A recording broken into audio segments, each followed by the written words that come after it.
ये मूवी 30 दिसंबर 1999 की कहानी से शुरू हुई, जहां कांदर एयरपोर्ट पर एक प्लेन को हाईजैक कर लिया गया था। दरअसल इस प्लेन को हाईजैक करने का मकसद 3 आतंकवादियों को आजाद करवाना था। इस केस को इंटेलिजेंस ब्यूरो का chief director Ajay Sanyal handle कर रहा था, जो विदेश मंत्री देवव्रत से थोड़ा और टाइम मांगता है ताकि उन्हें हाईजैकर्स की कोई भी डिमांड पूरी न करनी पड़े और हाईजैक हुए पैसेंजर्स को भी आजाद करवा लिया जाए। जिस पर विदेश मंत्री उसे कहता है कि हमें उनकी डिमांड पूरी करनी होगी, क्योंकि बंदी बनाए गए पैसेंजर्स के घर वाले पीएम हाउस के बाहर धरने पर बैठे हैं। अजय सन्याल प्लेन में जाकर एक आतंकवादी जरूर मिस्त्री को बताता है कि उनकी डिमांड्स पूरी की जा रही हैं। कल उनके तीनों साथियों को आजाद करके 10 मिलियन भी दे दिए जाएंगे।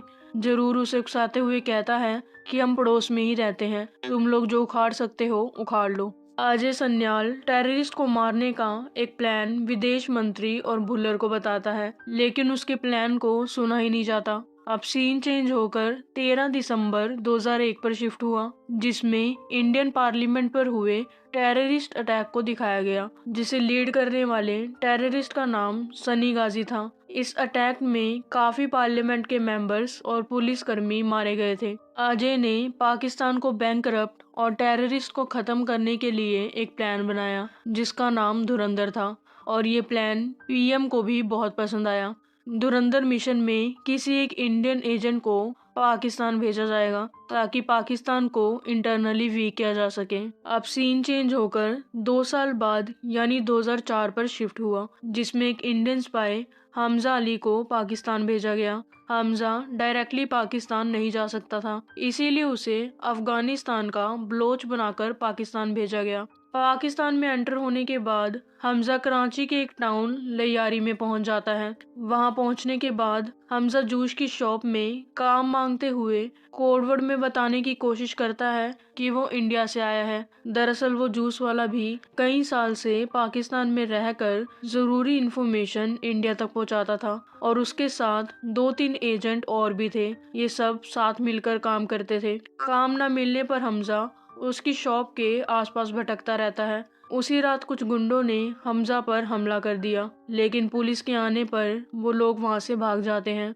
अगले दिन जूस वाले आलम ने हमजा को काम पर रख लिया। हमजा शॉप का सारा काम किया करता था। देखते ही देखते 1 साल बीत गया। आलम को जितनी भी इंफॉर्मेशन पता थी वो सब हमजा को बता देता है। वो उसे बताता है कि लैयारी कराची का एक बहुत फेमस टाउन है, जहां मेनली 3 लोगों का राज चलता है, रहमान डकैत, बाबू डकैत और अरशद पप्पू।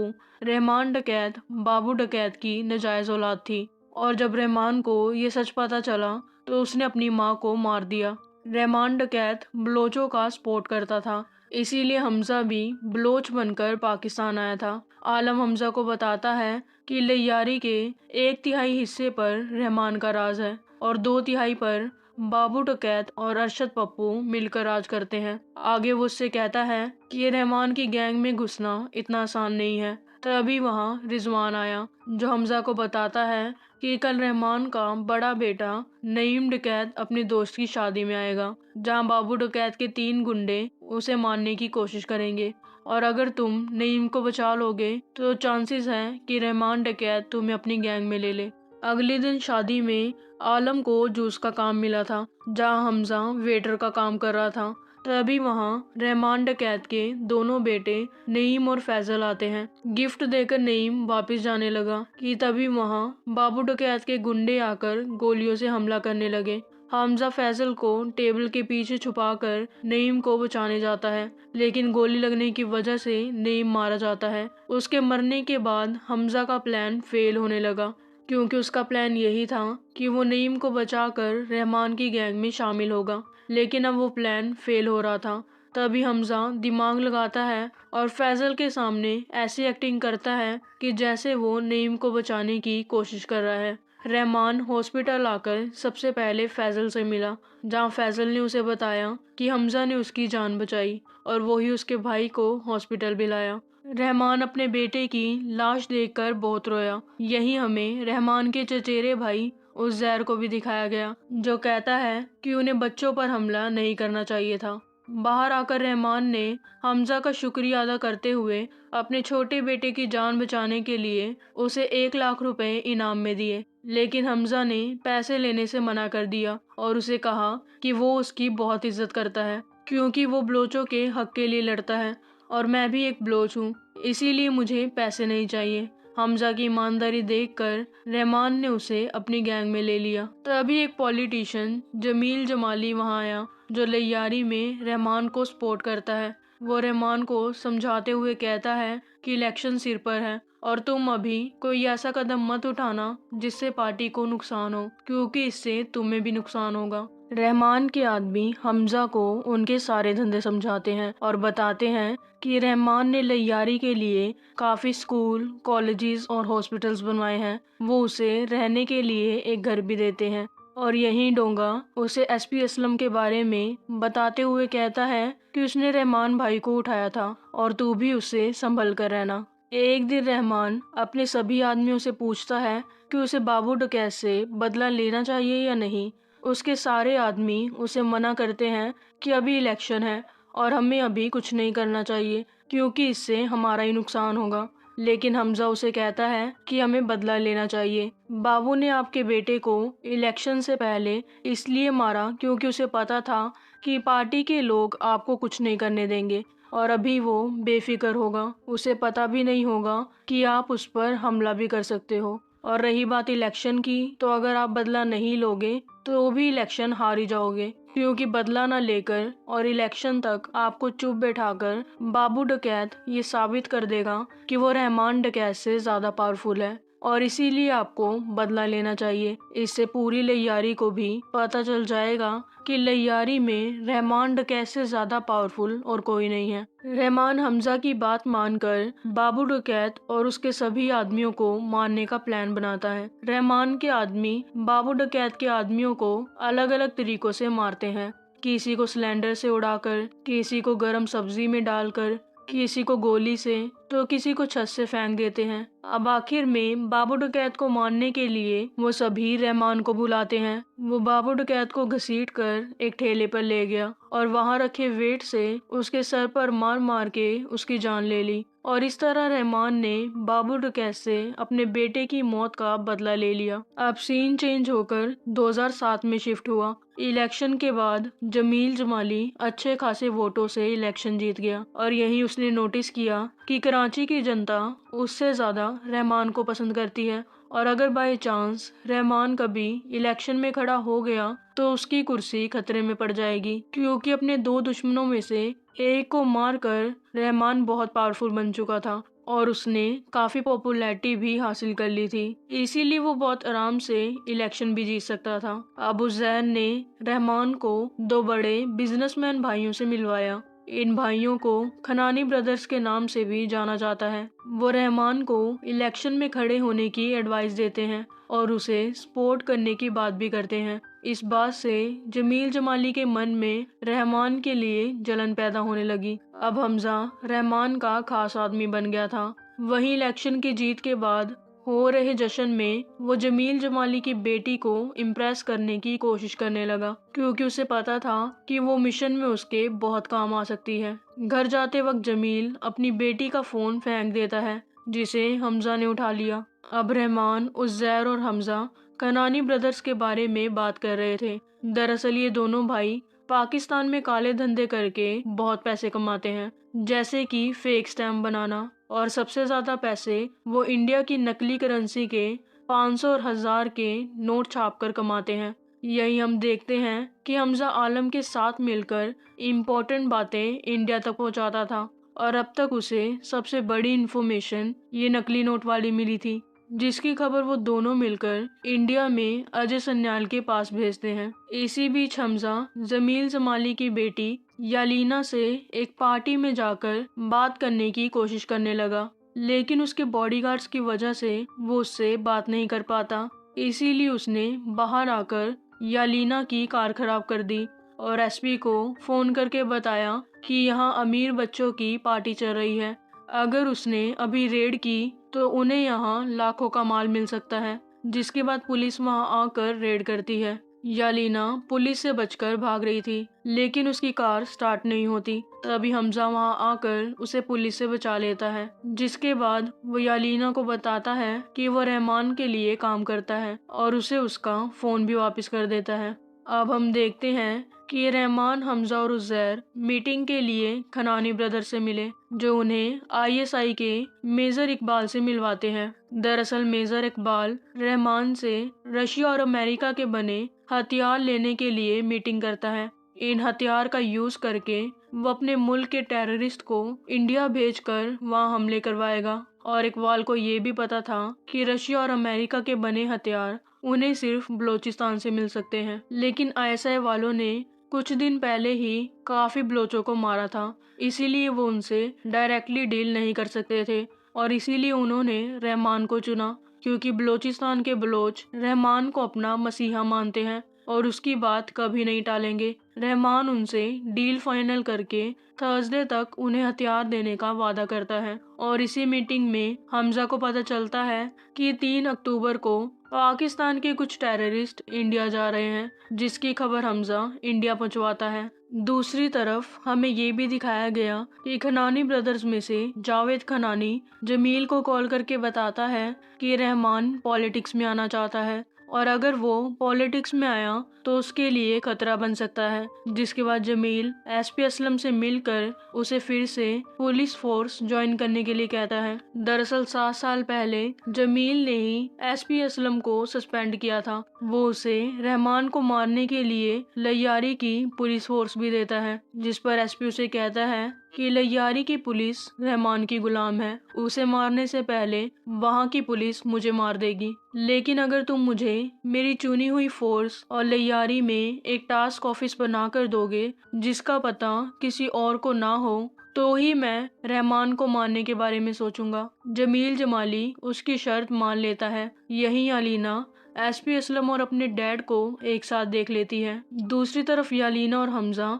आलम से मिलने आए, जहाँ यालीना ने एसपी असलम की फोटो न्यूज़पेपर में देखी और हमजा को बताया कि ये तो अक्सर मेरे डैड से मिलने आता है, जिसके बाद हमजा उसे कहता है कि अगली बार जब भी वो आए तुम उस पर नजर रखना, क्योंकि वो समझ गया था कि जमील और एसपी दोनों मिलकर कुछ प्लान बना रहे हैं। अब हमें दिखाया गया कि रहमान बलूचिस्तान जाकर शिरानी से हथियार खरीदकर थर्सडे के दिन मेजर इकबाल को देने जा रहा था। तभी उसके बेटे फैजल की अचानक से तबीयत खराब हो जाती है, तो रहमान ने उन हथियार को मेजर इकबाल तक पहुंचाने का काम उज़ैर और हमजा को दिया। हमजा नोटिस करता है कि शायद उनके कुक ने कुछ गड़बड़ की है। इकबाल उन हथियार को टेररिस्ट में बांट देता है। हमजा उससे पूछता है क्या कल इंडिया पे अटैक करने की तैयारी पूरी हो चुकी है, जिस पर इकबाल उसे बताता है कि किसी ने पहले ही इस अटैक की खबर इंडिया तक दे दी थी, इसीलिए अब वो अटैक किसी और दिन करवाएगा। दूसरी तरफ हॉस्पिटल जाते वक्त असलम रहमान पर हमला कर देता है। रहमान के बेटे की तबीयत खराब थी, इसीलिए उसके पास सरेंडर करने के अलावा और कोई चॉइस नहीं थी। असलम उसे अरेस्ट कर लेता है। उसका प्लान ये था कि वो ऐसा दिखाएगा कि उसने रहमान को अरेस्ट किया, लेकिन रहमान ने भागने की कोशिश की तो असलम ने उसका एनकाउंटर कर दिया। वहीं उसके अरेस्ट होने की खबर हमजा और उज़ैर को मिल जाती है, जिसके बाद उज़ैर फोन करके जमील जमाली को इसके बारे में बताता है। तभी हमजा उसे वापस घर चलने के लिए कहने लगा। घर आकर हमजा कुक को मारने लगा। यही हमें पता चलता है कि फैजल की अचानक तबीयत खराब होने के पीछे जमील का हाथ है। उसी ने रहमान के कुक से फैजल के खाने में कुछ मिलवा दिया था, जिसके बाद उज़ैर कुक को गोली मार देता है। तभी यालीना हमजा को एक वीडियो भेजती है जिसमें असलम, जमील और अरशद पप्पू थे, जो रहमान को मारने का प्लान बना रहे थे। उसके मरने से जमील को कुर्सी खोने का डर नहीं रहेगा और अरशद पप्पू सारी लैयारी पर राज कर सकेगा। वीडियो देखने के बाद हमजा यालीना को उसके घर जाने के लिए कहता है। हमजा जमील जमाली को वीडियो भेजकर उसे एसपी को रोकने के लिए कहता है और अगर वो उसे नहीं रोकेगा तो हमजा उसकी वीडियो वायरल कर देगा, जिससे उसकी कुर्सी तो चली ही जाएगी, साथ ही साथ उसकी जो लैयारी में रेपुटेशन है वो भी खत्म हो जाएगी। इस डर से जमील एसपी असलम को रोकने की कोशिश करता है, लेकिन वो उसकी बात नहीं मानता। हमजा जमील जमाली से उसके टास्क ऑफिस का पता पूछता है, जहाँ जाकर वो सभी पुलिस ऑफिसर को मारता है और उन्हें उल्टा लटका कर उन पर पेट्रोल डालने के बाद एसपी असलम को वीडियो कॉल करके ये सब दिखाता है और उससे कहता है कि अगर उसने रहमान डकैत को नहीं छोड़ा तो वो सभी पुलिस ऑफिसर्स को मार देगा। ये देखकर एसपी असलम रहमान का एनकाउंटर रोक देता है। अब उसके पास रहमान को छोड़ने के अलावा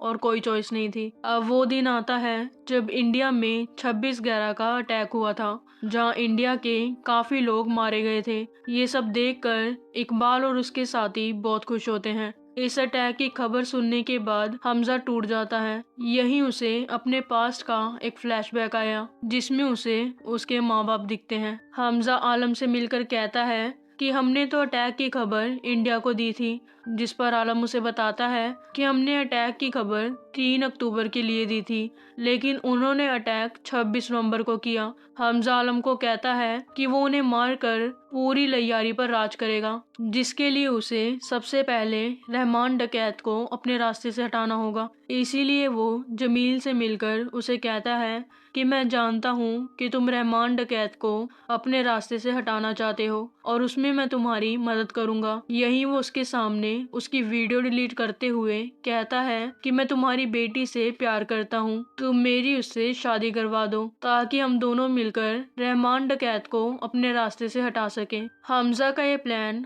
जमील को काफी पसंद आया और वो यालीना की शादी हमजा से करवाने के लिए मान गया। हमजा और यालीना की शादी वाले दिन रहमान हमजा को बताता है कि मेजर इकबाल ने और हथियार मांगे हैं। उस जहर के नशे में होने के कारण हमजा उसकी डायरी से हथियार देने की डेट 9 अगस्त फाइनल करता है। ये दिन उसने इसलिए चुना क्योंकि उसी दिन रहमान को पाइपलाइन के उद्घाटन में जाना था। हमजा बलोचिस्तान जाकर शेरानी से हथियार की डिलीवरी 9 अगस्त को कोठरी बॉर्डर पर उस जहर को देने के लिए कहता है। 9 अगस्त के दिन रहमान पाइपलाइन के उद्घाटन में जाता है, तभी उस जहर के पास हथियार की डिलीवरी के लिए शेरानी की कॉल आई, जिसके बाद उस जहर वहाँ से चला जाता है। घर जाते हुए मौके का फायदा उठाकर हमजा रहमान को जंगल के रास्ते पर ले जाने लगा, जहाँ पर एसपी असलम पहले से उनका इंतजार कर रहा था। जब रहमान उस जहर के बारे में पूछता है तो हमजा उसे बताता है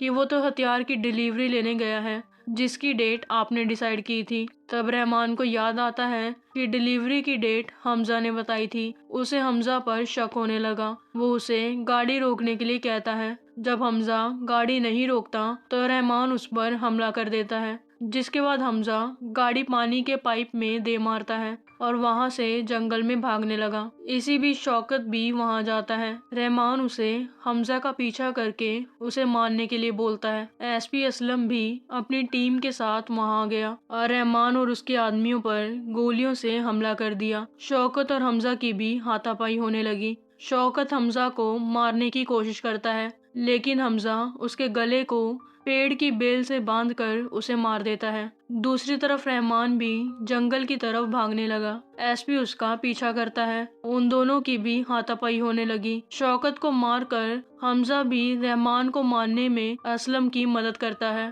और आखिर में असलम रहमान डकैत की गर्दन पर गोली मार देता है। यही हमें दिखाया गया कि जब वो दोनों रहमान को मारने का प्लान बना रहे थे, तब हमजा ने एसपी असलम को कहा था कि रहमान हॉस्पिटल पहुंचने तक मरना नहीं चाहिए, ताकि हमजा रहमान के आदमियों को ऐसा दिखा सके कि उसने उसे बचाने की कोशिश की, लेकिन वो मारा गया। रहमान को गोली लगने के बाद हमजा अपना प्लान स्टार्ट कर देता है। वो उसे अपने कंधे पर डालकर एक रिक्शे वाले को रोकता है और उसके सामने ऐसे प्रिटेंड करता है जैसे वो रहमान को बचाने की कोशिश कर रहा है। हमजा उस जहर को कॉल करके सब बताता है और उसे जल्दी से हॉस्पिटल आने के लिए कहता है। हॉस्पिटल पहुंचकर भी हमजा ऐसी एक्टिंग करता है कि जैसे वो उसे बचाने की कोशिश कर रहा है। इसी बीच रहमान की डेथ हो जाती है। उस जहर वहाँ आकर हमजा को गले लगाकर रोने लगा। रिक्शे वाला मीडिया को बताता है कि हमजा ने रहमान को बचाने की पूरी कोशिश की, जिस वजह से लैयारी के लोग भी हमजा को अपना मसीहा मान रहे थे।